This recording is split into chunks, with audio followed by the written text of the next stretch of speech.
We have talked to Mark in the past, and certainly this is some of what he has been sharing with us, writing about the airplane conference. According to him, a shock went through the country when the Big Ten added 4 West Coast teams, and now, of course, so much has changed.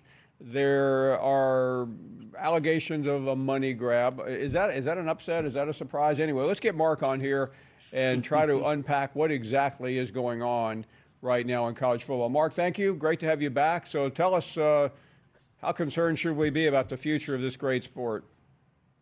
Hey, Paul, great to be back. Thank you for having me on. How concerned? I'm not sure. Let's see what shakes out over the next year or two. I think the Big Ten and the SEC attempting to grab up so much power bilaterally is probably not a great thing. So I think they need to consider the rest of the sport and their power league peers, even if they might be a slight step ahead of them in terms of power of teams and recruiting power and wealth and all of that stuff.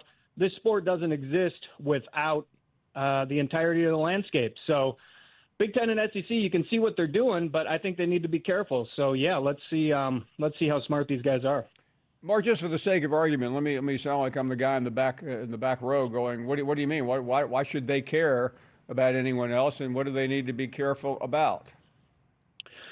Well, you certainly have big population centers in the Midwest and the Southeast, but you don't have the entire country, and the Big Ten has the West Coast schools too. But there's a whole big thing called the Great Plains, and there's a whole thing called the Atlantic Coast Conference, and there's a whole lot of people over there, and this country loves football, and it loves college football. And the colorful, quilt that is this sport, the pageantry, the weekends in the different regions and the different traditions and all the things they stand for are what makes college football whole. So not only is there that, I also think there's a level of resentment to these two leagues to think that they can just do this, that they can just buy out the sport essentially and run it as they see fit. It's just pretty brazen at this point. So I think it would be important for them to remember they're involved with a lot of other things in this sport. Okay. Let me go over a couple of things that are possibly on the table. And as you know, the meeting last week emanated in New Orleans, and the reporting indicated that both conferences want 4 automatic qualifiers to what is likely going to be a 14-team CFP. How does that play in relation to what you have just laid out here in terms of the rest of college football? Well, I think if they find a way to slam through that particular setup as sort of a prefabricated structure, I actually think you risk a kind of a legitimacy crisis, a little bit of a tied house situation where people look at this as leagues having guaranteed spots in the postseason and therefore not needing to fully compete or participate at the same level that everyone else does who's trying to gain access to this playoff. So it will look to people like the postseason is being engineered, and it's totally unnecessary. There's no reason not to use rankings and seedings at a national level outside of the conferences themselves to seed the postseason. So, again, you're looking at a captured situation, and I know one of the things people love about athletics and competition is that it's supposed to be an even playing field. People are supposed to prepare, take the field, compete against each other, and the best team wins. So giving all these major handicaps to the schools that already have massive advantages over the others, I mean, you could look at a serious legitimacy crisis. Well, Mark, listen, I have to ask you, a legitimacy crisis among whom? Well, certainly not the Big Ten and the SEC. I mean, But listen, and sometimes you can be too close to the sun. I don't really like it either, but I also I'm curious who out there is going to call it illegitimate, number one, and who is going to buy that really matters, I guess. Well, I think that you could get a situation where, year to year, especially with the transfer portal, NIL, boosters, who knows what kind of team you could build in the Big 12, the ACC.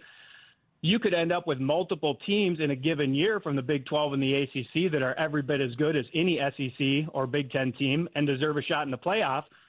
but because you have so many spots bound up already and given to these conferences, you might be leaving teams out that deserve to be in. And it could work in the reverse for the Big Ten and the SEC in certain cases, in which some of their good teams get left out because you got a prefabricated postseason format. So to me, it just looks like an unnecessary move. Well, I mean, assuming we go to 14, which I think is likely at the beginning, 8 spots are taken. There's still 6 spots left. It's not like that's chicken liver, is it? Well, I don't know if it's chicken liver, but I just don't think it's necessary to say the ACC gets 2 spots and the Big 12 gets 2 spots and then 1 at-large spot left. And then, the G5 getting 1, I think everybody's pretty comfortable with that because that's just, kind of the reality of the sport. But the other 2 power leagues, giving them half the bids just automatically, it just doesn't make sense. There's just But Mark, let me look at it from a Big Ten or SEC standpoint.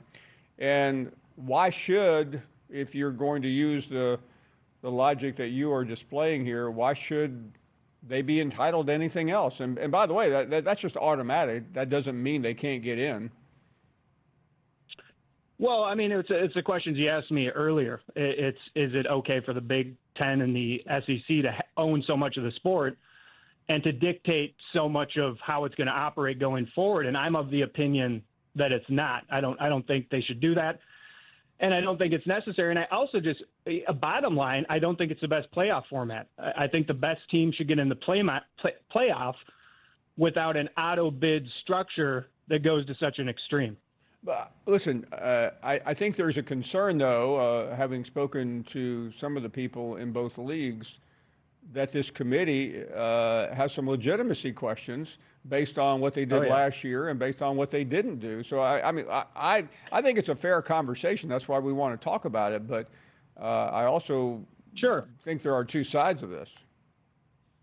Oh, yeah, of course. Absolutely. I mean, I'm just offering my opinion on how I see it. So, for me, when I look at what happened this year, I think there are, particularly after just 1 year, these changes are very hasty and very large off just one sample size. I look at what should be done immediately, and there are a couple simple things that they should try, which is reseeding purely on rankings, auto bids for conference champions, but not auto buys. And then I think they should work on the calendar. It felt like the season extended way too long into the winter. It kind of didn't feel like college football in certain ways. I think the excitement around Notre Dame, Ohio State was very low for a pretty big-time national championship game. And so I look at smaller tweaks like that for now and then work on the structure going forward before they sign a long-term contract and just turn over so many bids to leagues automatically when, again, I just don't think it's necessary. Yeah, so one of the things I've heard, now this is not necessarily from the very top, but among others, is, listen, we are trying to work with the rest of college football. I'm speaking of the Big Ten and the SEC, and here comes the caveat, but if they don't like it, we can move on without them. I know that sounds like we're sitting there at some bargaining table, but I've heard people say that.